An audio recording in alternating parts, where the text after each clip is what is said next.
Republic Kannada ಧ್ಯೇಯವಾಕ್ಯ ನಿಮ್ಮ ಧ್ವನಿ ಜನರ ಅಭಿಪ್ರಾಯಕ್ಕೆ ಒಂದು ಮುಕ್ತ ವೇದಿಕೆಯನ್ನ ರಿಪಬ್ಲಿಕ್ ಕನ್ನಡ ಒದಗಿಸಿಕೊಡ್ತಾ ಇದೆ.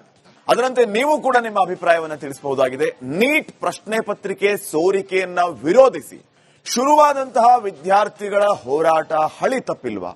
ವಿದ್ಯಾರ್ಥಿಗಳ ನಿಜವಾದ ಕಳವಳಕ್ಕೆ ಈ ರೀತಿಯ ಪ್ರತಿಭಟನೆಯಿಂದ ಉತ್ತರ ಸಿಗೋದಕ್ಕೆ ಸಾಧ್ಯನಾ? ಈ ಬಗ್ಗೆ ನಿಮ್ಮ ಅಭಿಪ್ರಾಯವನ್ನ ನಮಗೆ ಕರೆ ಮಾಡಿ ತಿಳಿಸಿ. ನಮ್ಮ ಈ ವಾಟ್ಸ್ಆಪ್ ನಂಬರ್ ಸ್ಕ್ರೀನ್ ನ ಕೆಳಗಡೆ ನಂಬರ್ ಹೋಗ್ತಾ ಇದೆ, ಆ ನಂಬರ್ ನೋಟ್ ಮಾಡಿಕೊಂಡು 2 ಲೈನ್ಗಳಲ್ಲಿ ನಿಮ್ಮ ಅಭಿಪ್ರಾಯವನ್ನ ಮೆಸೇಜ್ ಮೂಲಕವೂ ತಿಳಿಸಬಹುದಾಗಿದೆ. ಎಕ್ಸ್ ಖಾತೆಯಲ್ಲಿಯೂ ಕೂಡ ನಿಮ್ಮ ಅಭಿಪ್ರಾಯವನ್ನ ತಿಳಿಸಬಹುದಾಗಿದೆ. ಇವತ್ತಿನ ಪ್ರಶ್ನೆ, ನೀಟ್ ಪ್ರಶ್ನೆ ಪತ್ರಿಕೆಯ ಸೋರಿಕೆಯ ವಿರುದ್ಧ ಪ್ರತಿಭಟನೆ ಹಳಿ ತಪ್ಪಿದೆಯಲ್ಲಿ ರಾಜಕೀಯ ಮೇಲಾಟ ಹೈಜಾಕ್ ಮಾಡಲಾಗ್ತಾ ಇದೆಯಾ? ಈ ಬಗ್ಗೆ ನಿಮ್ಮ ಅಭಿಪ್ರಾಯ ತಿಳಿಸಿ. ಹೊನ್ನಾಳಿಯಿಂದ ಹರೀಶ್ ಅಂತ ಫಸ್ಟ್ ಕಾಲರ್ ರೆಡಿ ಇದ್ದಾರೆ. ನಮಸ್ಕಾರ ಹರೀಶ್ ಅವರೇ. ಸರ್ ನಮಸ್ತೆ. ಸರ್, ತಮ್ಮ ಅಭಿಪ್ರಾಯ ಏನು? ನೀಟ್ ಪ್ರಶ್ನೆ ಪತ್ರಿಕೆ ಸೋರಿಕೆ ವಿದ್ಯಾರ್ಥಿಗಳ ನೈಜ ಸಮಸ್ಯೆ ಏನು? ಪ್ರತಿಭಟನೆ ಹಳಿ ತಪ್ಪು ಅಂತ ನಿಮ್ಗೆ ಅನಿಸ್ತಾ ಇದೆಯಾ?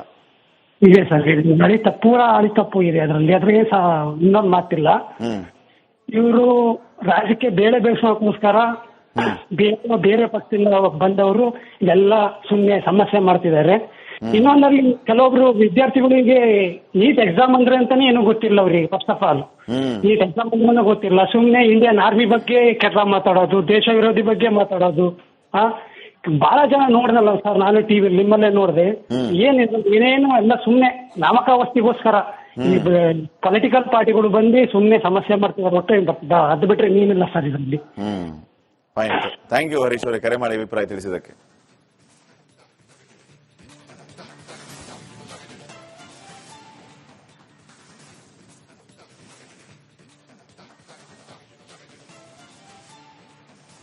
ಇನ್ನೊಬ್ರು ಕಾಲರ್ ರೆಡಿ ಇದ್ದಾರೆ, ಶಿವಮೊಗ್ಗ ಅಂತ. ನಮಸ್ಕಾರ ಪ್ರಸನ್ನ ಅವರೇ. ನಮಸ್ತೆ ಸರ್. ಈ ಹೋರಾಟ ಎಲ್ಲಿ ನಿಮ್ಗೆ ಹಳಿ ತಪ್ತು ಅಂತ ಅನ್ಸುತ್ತೆ, ಜೊತೆಗೆ ಯಾಕೆ ಅಂತ ಅನ್ಸುತ್ತೆ? ನಿಮ್ಮ ಅಭಿಪ್ರಾಯ ಏನು ಇದ್ರ ಬಗ್ಗೆ? ಇದು ಸರ್, ಈಗ ವಿದ್ಯಾರ್ಥಿಗಳಲ್ಲಿ ಒಗ್ಗಟ್ಟಿಂದ ಮಾಡ್ತಾ ಇಲ್ಲ ಸರ್ ಅವರು. ಮತ್ತೆ ಅದು ಬೇರೆ ಬೇರೆ ರಾಜಕೀಯ ಲೇಪನ ಕೊಡೋಕೆ ಬೇರೆ ಬೇರೆ ರಾಜಕೀಯ ಪಕ್ಷಗಳು ಸೇರ್ಕೊಂಡ್ರು. ಆಮೇಲೆ ಇದಕ್ಕೆ ವಿದೇಶಿ ಫಂಡಿನ ಏನೋ ಬಂದಿರ್ಬೋದು ಅಂತ ಅನುಮಾನ ಕಾಣ್ತಾ ಇದೆ ಮೇಲ್ನೋಟಕ್ಕೆ. ಹಾಗಾಗಿ ಇದು ಹಳಿ ತಪ್ಪು. ಹೋರಾಟದ ಉದ್ದೇಶ ಎಲ್ಲ ಚೆನ್ನಾಗೇ ಇತ್ತು, ಆದ್ರೆ ಸರ್ ಇದು ಹಳಿ ತಪ್ಪಿದಂತ ಹೌದು. ಹಾಗಾಗಿ ಇವರು ಒಂದು ಸಂಘಟಿತವಾಗಿ ಹೋರಾಟ ಮಾಡಿದ್ರೆ ಚೆನ್ನಾಗಿರ್ತಿತ್ತು. ಬಟ್ ಅದು ಅವ್ರ ನೈತಿಕತೆನೇ ಕಳ್ಕೊಂಡ್ಬಿಟ್ಟು ಸರ್, ಹೋರಾಟ ಮಾಡ್ಲಿಕ್ಕೆ ಹೋಗಿ ಅವರು ಬೇರೆಯವ್ರನ್ನ ಸೇರ್ಸ್ಕೊಂಡು. ಓಕೆ, ಥ್ಯಾಂಕ್ ಯು ಪ್ರಸನ್ನ ಅವರೇ. ರಿಪಬ್ಲಿಕ್ ಕನ್ನಡ ಜೊತೆ ಮಾತನಾಡಿದ್ರು. ಜಗದೀಶ್ ಅಂತ ಹೇಳಿ ಮತ್ತೊಬ್ರು ದೂರವಾಣಿ ಸಂಪರ್ಕದಲ್ಲಿದ್ದಾರೆ. ನಮಸ್ಕಾರ ಜಗದೀಶ್ ಅವರೇ. ನಮಸ್ತೆ ಮೇಡಮ್. ನಮಸ್ತೆ.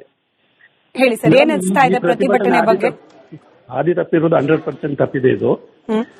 ಯಾಕಂದ್ರೆ ಅಲ್ಲಿ ರಾಜಕೀಯದವರೆಲ್ಲ ಎಂಟ್ರಿ ಆಗಿ ಹಿಂದೂಗಳ ಬಗ್ಗೆ ಮತ್ತೆ ಈ ದೇವ್ರ ಬಗ್ಗೆ ಅಲ್ಲಿ ದೇವ್ರ ಚಿತ್ರಗಳೆಲ್ಲ ಬಿಡಿಸಿ ಏನೇನೋ ಅವಶ್ಯವಾಗಿ ಚಿತ್ರಣ ಮಾಡಿ ಎಲ್ಲ ವಿಡಿಯೋ ಮಾಡ್ತಿರೋದು ನೋಡಿದೀವಿ ನಾವು. ಇವೆಲ್ಲ ಒಂದು ಸ್ಟೂಡೆಂಟ್ ಆದ್ರೆ ಅದು ಸ್ಟೂಡೆಂಟ್ ರೀತಿನೇ ಪ್ರತಿಭಟನೆ ಮಾಡಿದ್ರೆ ಒಳ್ಳೇದು. ಇಲ್ಲಿ ರಾಜ್ಯಕ್ಕೆ ಎಂಟ್ರಿ ಆಗಿದ್ದು ದೊಡ್ಡ ತಪ್ಪಾಗಿದೆ madam. Right sir, right sir. ಧನ್ಯವಾದ ನಿಮ್ಮ ಅಭಿಪ್ರಾಯ ತಿಳಿಸಿದ್ದಕ್ಕೆ.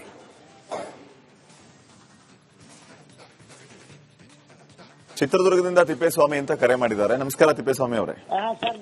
ನಮಸ್ಕಾರ ಸರ್. ನಮ್ ದೇಶ ಯಾವ ಮಟ್ಟಕ್ಕೆ ಹೋಗ್ತಾ ಇದೆಯಲ್ಲ ಸರ್, ಬರ್ತಾ ಬರ್ತಾ ಬಾಂಗ್ಲಾ ಪಾಕಿಸ್ತಾನ ಆದಂಗ ಆಗ್ತಾ ಇದೆ ಸರ್. ಇದಕ್ಕೆ ಏನೇನು ಮಾಡಿ ಸ್ವಲ್ಪ ಬಿಗಿಯಾದ ಕ್ರಮಗಳನ್ನ ತಗೊಂಡು ಇಂಥವೆಲ್ಲ ಆಗದಂಗೆ ನೋಡ್ಕೋಬೇಕು ಸರ್. ಕೇಂದ್ರ ಸರ್ಕಾರನೂ ಫೇಲ್ ಆಗ್ತಾ ಇದೆ. ಇಷ್ಟೊಂದು ಆಗೋವರೆಗೂ ಬಿಡಬಾರ್ದಾಯ್ತು. ಯಾರದೇ ಅನ್ಯಾಯ ಆದ್ರೆ ಅವ್ರು ಕೇಳಿ ಕುತ್ಕೊಂಡು ಪ್ರತಿಭಟನೆ ಮಾಡಿ ಸರ್ಕಾರಂತ ಪರಿಸ್ಥಿತಿ ಬರ್ಬೇಕು. ಅದ್ರಾಗ ಈಗ ಯಾವ್ಯಾವ ಪಕ್ಷಗಳು ಸೇರ್ಕೊಂಡು ಏನೇನು ಹಾಳು ಮಾಡಿ ದೇಶ ಹಾಳು ಮಾಡಂತ ಪರಿಸ್ಥಿತಿಗೆ ಹೋಗ್ಬಾರ್ದು ಸರ್, ದಯವಿಟ್ಟು. ಇದು ಈ ಮಟ್ಟಕ್ಕಾದ್ರೆ ನಮ್ಮ ರಾಷ್ಟ್ರ ಮತ್ತು ಪಾಕಿಸ್ತಾನ ಬಾಂಗ್ಲಾಗ್ ನಮ್ಗೇನು ಡಿಫರೆನ್ಸ್ ಆಗುತ್ತೆ? ನಮ್ ದೇಶ ಆ ಮಟ್ಟಕ್ಕೆ ಇಲ್ಲಲ್ಲ ಸರ್. ಈಗ ಕೇಂದ್ರ ಸರ್ಕಾರ ಬಿಗಿಯಾದ ಕ್ರಮ ತಗೋಬೇಕು. ಅವ್ರು ಲೂಸ್ ನೋಡೇ ಇವ್ರು ಮಾಡ್ತಾ ಇರೋದು. ಈಗ ಅವ್ರು ಹೇಳ್ತಾ ಇದಾರಲ್ಲ, ವಿದ್ಯಾರ್ಥಿಗಳಿಗೆ ಅನ್ಯಾಯ ಆದ್ರೆ ನಾವು ಪ್ರಯತ್ನ ಮಾಡ್ತೀವಿ, ಸರಿ ಮಾಡ್ತೀವಿ ಅಂತ. ಅದನ್ನ ಆ ರೀತಿನೇ ತಗೋಬೇಕವಿ ನಾವು. ಇದನ್ನ ಹೊಡೆದಾಡಿ ಏನ್ ಮಾಡೋ ಸರ್? ಇನ್ನೂ ಎಷ್ಟೋ ಅನ್ಯಾಯಗಳಿದಾವೆ, ಅಂತವಕ್ಕೆಲ್ಲ ಕೇಳಲಿ, ನ್ಯಾಯ ಕೇಳಲಿ. EPF ಲಕ್ಷಾಂತರ ಜನ ಡೆಲ್ಲಿಲಿ ಉಪವಾಸ ಕೂತಿದ್ದಾರೆ, ಅಂತವ್ರಿಗೆಲ್ಲ ಸರಿ ಮಾಡಕ್ ಕೇಳಲಿ, ಒಳ್ಳೆ ತಂದಾಗ ಹೋಗ್ಲಿ ಅಂತ. Okay, fine. Thank you Thippeswamy ಅವರೇ, ಕರೆ ಮಾಡಿ ಅಭಿಪ್ರಾಯ ತಿಳಿಸಿದ್ದಕ್ಕೆ. ಮತ್ತೊಬ್ಬ ಕಾಲರ್ ರೆಡಿ ಇದ್ದಾರೆ, ಜಗದೀಶ್ ಅಂತ ಕರೆ ಮಾಡಿದ್ದಾರೆ. ನಮಸ್ಕಾರ ಜಗದೀಶ್ ಅವರೇ. ಸರ್ ನಮಸ್ತೆ ಸರ್. ಸರ್, ತಮಗೇನ್ ಅನ್ಸುತ್ತೆ ಪ್ರಶ್ನೆ ಪತ್ರಿಕೆ? ಹೌದು ಸರ್, ಇದು ನೀಟ್ ಬಗ್ಗೆನೇ ಅವರು ಇದ್ ಮಾಡ್ತಾ ಇದ್ದಾರೆ, ಪ್ರೊಟೆಸ್ಟ್ ಮಾಡ್ತಾ ಇದಾರೆ. ನಮ್ದೇನ್ ತಕರಾರಿರ್ಲಿಲ್ಲ ಸರ್. ಇದು ನೀವು ಹೇಳೋ ತರ, ನೀವು ತೋರಿಸ್ತಾ ಇರೋ ತರ ಇದು 100% ದಾರಿ ತಪ್ತಾ ಇದೆ. ಇದು ಸುಮ್ನೆ ಫೇಕ್ CJP ಅವರೆಲ್ಲ ಕಟ್ಕೊಂಡು ಒಂದು ಇದ್ ಮಾಡ್ತಾ ಇದಾರೆ ಅಷ್ಟೇ ಸರ್. ಇದ್ರಲ್ಲಿ ಏನು ತಿರುಳಿಲ್ಲ ಸರ್. ಸ್ಟೂಡೆಂಟ್ಸ್ ಗೆ ಅಂತ ಸ್ಟಾರ್ಟ್ ಆಗಿದ್ದು ಗಲಾಟೆ, ಅದು ಹೋಗಿ ಗಲಾಟೆ ರೂಪಕ್ಕೆ ತಿರ್ಕೊಂಡು ಬೇರೆ ಯಾವ್ದಾವ್ದೋ ಬರ್ತಾ ಇದೆ. ಏನಕ್ಕೆ ಸರ್?